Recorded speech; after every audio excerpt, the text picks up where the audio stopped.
નમસ્કાર વિદ્યાર્થી મિત્રો, હવે આપણે જે અગ્નિવીરમાં જે ફોર્મ ભરાણા હતા બરાબર, તો એમાં ઘણા બધા મિત્રોનો મેસેજ આપણે આવતો હતો કે અમારે એક ફી પેમેન્ટ નથી થયો, તો એનો મેસેજ જનરેટ થાય છે.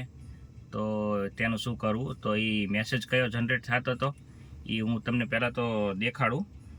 તમને સ્ક્રીન ઉપર મેસેજ દેખાય છે. તો એ કઈ ટાઈપનો મેસેજ જનરેટ થયો તો એ હું તમને વાંચીને બતાવું. તો બધા વિદ્યાર્થી મિત્રોને એ મેલ આવતો હતો. તો your application for the category Agniveer general duty has not yet been submitted, બરાબર. તો એમાં પેમેન્ટ તમારું નથી થયું, બરાબર. તો છેલ્લી તારીખ સુધીમાં તેનું પેમેન્ટ નહીં થાય તો તમારી એપ્લિકેશન માન્ય ગણાશે નહીં, એવું કહેવા માગતા હતા.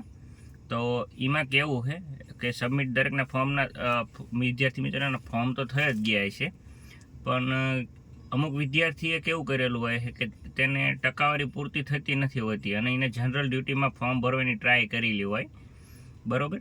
અને પછી ટકાવારી નથી થતી એટલે જનરલ ડ્યુટીમાં ફોર્મ ભરાવાનું નથી. પછી એને ટ્રેડમેનમાં ફોર્મ ભર્યું હોય તો ટ્રેડમેનમાં ફોર્મ ભરેલું હોય, બરાબર, તો ટ્રેડમેનમાં ભરાઈ જશે, પણ જનરલ ડ્યુટીમાં એની એપ્લિકેશન પેન્ડિંગમાં રહી ગઈ છે. તો એના કારણે જે એમને મેલ જનરેટ થાય છે ને એ જનરલ ડ્યુટીનો થાય છે. ટ્રેડમેનનું એમનું ફોર્મ ઓલરેડી સબમિટ થઈ જ ગયું હોય છે, બરાબર. તો વિદ્યાર્થીએ એક આ લોગિન કરી અને ખાસ એક આ ચકાસણી કરી લેવાની છે.